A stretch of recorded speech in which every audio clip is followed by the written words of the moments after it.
तो चर्चा की शुरुआत करेंगे। आखिर क्या इसका संदेशा है और कितना भारत महफूज है इस हमले के बाद। हमारे साथ जो मेहमान जुड़ हैं, श्रीराम चदौलिया साहब हैं जो डीन है Jindal school of international affairs के, और श्रीराम साहब आपके पास आएंगे और जानने की कोशिश करेंगे कि जिस तरह से भारत पाकिस्तान के नाजुक रिश्ते हैं और हाल फिलहाल में जिस तरह से सिक्योरिटी लेवल के टॉक्स भी बंद हुए, उसके बाद में क्या सुसाइड बॉम्बर का जो टारगेट था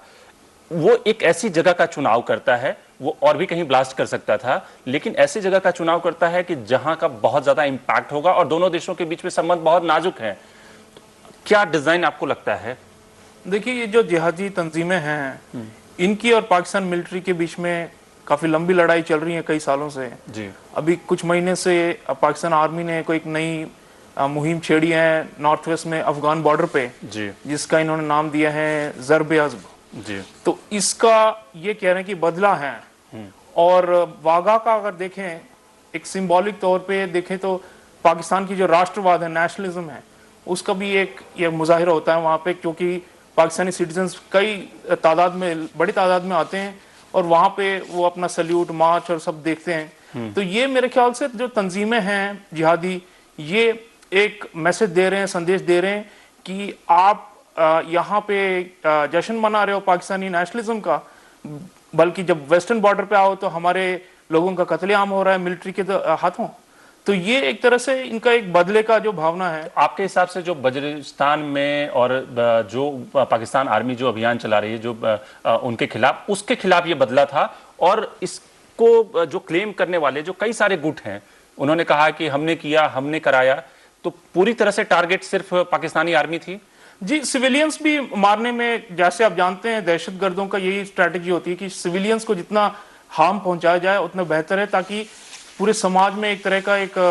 रिवोल्ट पैदा हो जाएगी कि क्यों हम ये जंग जारी रखें। वो चाहते हैं कि ये जंग और मिलिट्री ऑपरेशंस बंद हो जाएं। दूसरी चीज ये भी है, मुहर्रम का सीजन है और शिया जो माइनॉरिटीज हैं पाकिस्तान में, उनको भी कई दफे हमलों का शिकार होना पड़ा है। और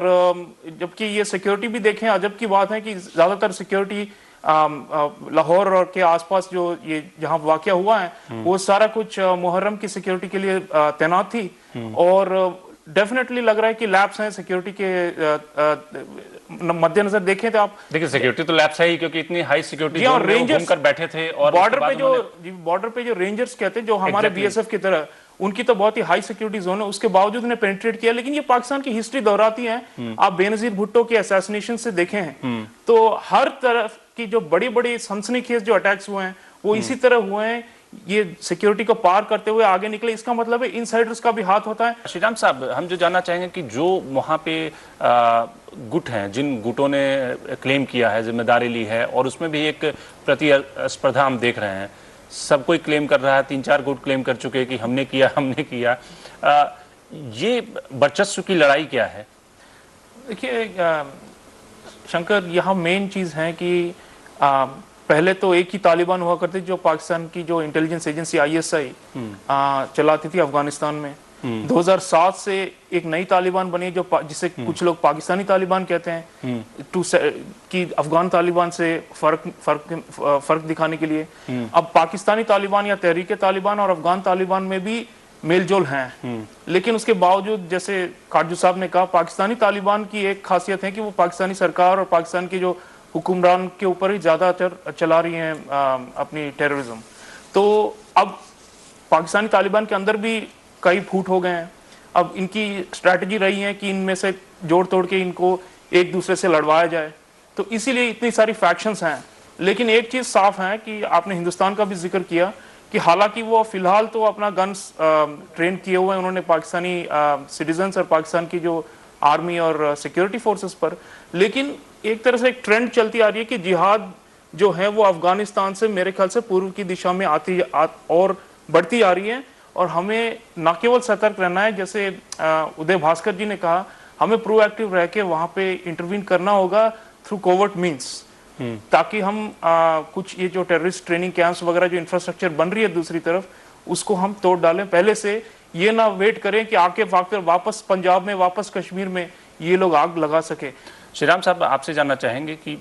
जिस तरह से भारत और पाकिस्तान के रिश्ते हैं आज की तारीख में जिस नाजुक मोड़ पर, उसका आप क्या भविष्य देखते हैं और आपको लगता है कि ऐसे संगठन खास करके इस मौके का फायदा उठाना चाहते हैं कि इस रिलेशनशिप को और बिगाड़ा जाए ताकि दोनों देशों के, क्योंकि दोनों न्यूक्लियर पावर हैं, दोनों के पास परमाणु बम है और दोनों इस सीमा तक चले जाएं, क्या ऐसी भी एक कोई डिजाइन हो सकती है ऐसे गुटों की? जी हाँ, आतंकी हमले से निश्चित तौर पे मोदी सरकार कड़े रवैया अपनाएगी और मेरे ख्याल से वही हालत हो जाएगी अगर आतंकी हमले होते हैं हिंदुस्तान पे, जो मुंबई जैसे मुंबई में अटैक के बाद हुआ था। निश्चित तौर से तो कोशिश तो मेरे ख्याल से, देखिए, ये भी नहीं है कि टीटीपी पूरी तरह से पाकिस्तानी स्टेट से जुड़ा ना हो, ये क्योंकि पाकिस्तान की जो एजेंसियां हैं ये इनमें से भी कुछ एलिमेंट्स होते हैं जो इनके साथ मिले हुए रहे, तभी जाकर इतनी हाई सिक्योरिटी को तोड़ के ये लोग अंदर इतना करामाती काम कर पा रहे हैं। तो मुझे लग रहा है कि देखिए, स्टेट के अंदर भी डिवीजन है और ये खासा चीज है पाकिस्तान में कि एक एजेंसी दूसरे एजेंसी के खिलाफ भी जाती है। तो एक तरह से टीटीपी को हमें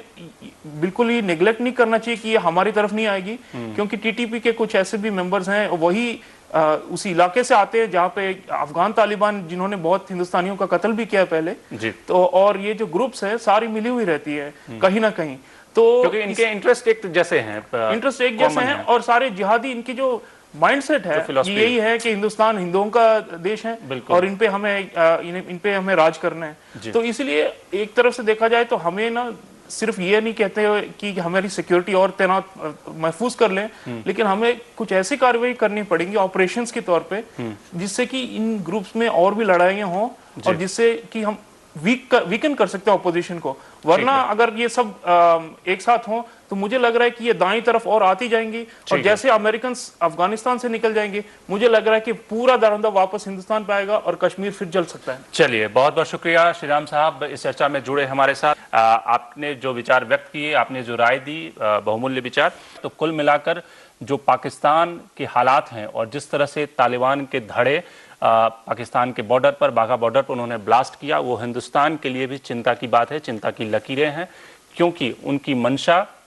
शांति में भंग करना है और जिस तरह से मोदी सरकार काम कर रही है, तो कहीं ना कहीं उनका इरादा है कि बॉर्डर पे शांति प्रयासों को, भारत और पाकिस्तान के जो नाजुक रिश्ते हैं उसमें थोड़ी और कड़वाहट खोली जाए।